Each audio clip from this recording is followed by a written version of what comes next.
नमस्कार दोस्तों, आपका स्वागत है आपके YouTube चैनल स्माइल लाइफ में। आज हम एक ऐसी कहानी सुनेंगे जो मौन के महत्व को समझाएगी और बताएगी कि हमें किन परिस्थितियों में मौन रहना चाहिए और कब मौन नहीं रहना चाहिए। मौन एक मूल्यवान गुण है, लेकिन इसे बुद्धिमानी से अपनाना चाहिए। जब आपकी चुप्पी सकारात्मकता और शांति लाने में मदद करे तो मौन रहना सही है, लेकिन जब मौन से किसी अन्याय या समस्या को बढ़ावा मिले तो बोलना ही उचित है। संतुलन और परिस्थिति की समझ से मौन और शब्दों का सही उपयोग करें। एक बार की बात है, गुरु हरिनारायण को अपने 5 शिष्यों के साथ हरि की नगरी हरिद्वार घूमने का विचार आया।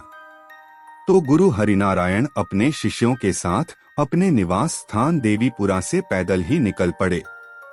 रास्ते में जो भी सेवा सत्कार में रुका सूखा मिलता वे सब उस प्रसाद ग्रहण करते और आगे निकल जाते। एक दिन रास्ते में चलते चलते रात हो गई, परंतु कोई भी ठहरने के लिए कोई स्थान न मिला। काफी रात बीत जाने के बाद दूर से कुछ रोशनी दिखाई दी। गुरु शिष्यों ने सोचा, देखते हैं, हो सके तो रात गुजर जाए, भोर होते ही अपने गंतव्य की तरफ प्रस्थान कर देंगे। सभी उस घर के पास पहुंचे जो वामनपुर गांव से काफी दूर अपने खेतों पर किसी किसान ने बनाया था। वे सब घर के दरवाजे के पास पहुंचे और आश्रय मांगा कि हम हरिभक्त हैं, रात गुजारनी है, सुबह होते ही निकल जाएंगे। पर घर का मालिक बुद्धा सुनते ही आग बबूला हो गया। बोला, मेरा घर सराय है क्या, जो कोई भी मेरे घर में बसेरा डालेगा? मैं इतना पागल नहीं हूँ जो 5-6 मुस्टंडों को अपने घर में रोकूं। जाओ यहाँ से, पता चला कि सुबह मेरे साथ पूरा गांव लूट कर ले गए। मैं तुम जैसे जालसाजों को बहुत अच्छी तरह जानता हूँ। साधु बनकर लोगों को ठगते हो, ठग कहीं के मेरे घर में तो क्या गांव के आस पास भी नजर मत आना। बुद्धा गालियां देता रहा, पर गुरु हरिनारायण अपने शिष्यों के साथ हाथ बांधे चुपचाप सब सुनते रहे। किसी ने मुंह से एक शब्द नहीं निकाला। तब बुद्धा की पत्नी गृहस्वामिनी बाहर आई और बुद्धा को घर के अंदर ले जाकर कुछ धीरे से समझाया। बुद्धा बड़बड़ाते हुए बाहर आया और बोला, ठीक है, तुम ठहर जाओ, लेकिन घर में तो मैं तुम्हें पैर भी नहीं रखने दूंगा। तुम चाहो तो भैंसों के तबेले में रुक सकते हो, और कुछ बोरे वहां रखे हैं, उन्हें बिछौना बना लेना, इससे ज्यादा मैं कुछ नहीं कर सकता। और उसने धड़ाम से दरवाजा बंद कर लिया।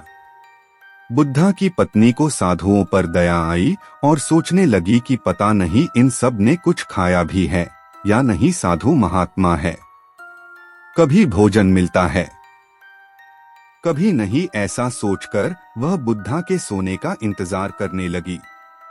जब बुद्धा सो गया, उसने जल्दी जल्दी भोजन तैयार किया और चुपके से साधुओं को भोजन और पानी दे आई और कहा कि उसके पति को न बताए। अंधेरी रात गहराई, साधु जैसे तैसे रात गुजरने का इंतजार करने लगे। उन्हें नींद नहीं आ रही थी।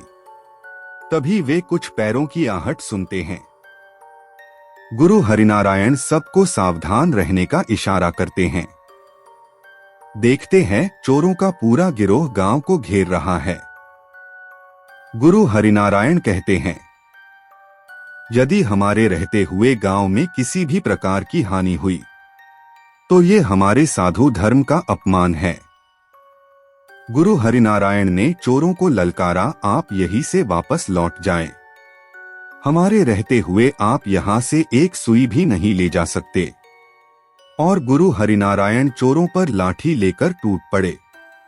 उधर गुरु को चोरों से मुकाबला करते देख उनके शिष्य भी चोरों से मुकाबला करने लगे। लड़ाई की आवाजें सुनकर बुद्धा और उसका पूरा परिवार भी जाग गया और जागो गांव वालों, गांव में चोर आ गए हैं, ऐसा कहकर शोर मचाने लगे। उनकी ऐसी आवाजें सुनकर पूरा गांव जाग गया और चोरों को भागना पड़ा। तब बुद्धा ने गुरु हरिनारायण से कहा, आप इतने वीर हैं तो मेरे इतना गलत बोलने पर भी आप चुप क्यों थे? गुरु ने कहा, मौन एक कला है, लेकिन आपको किन परिस्थितियों में मौन रहना है और कब बोलना है, इसका भान आपको अच्छी तरह से होना चाहिए।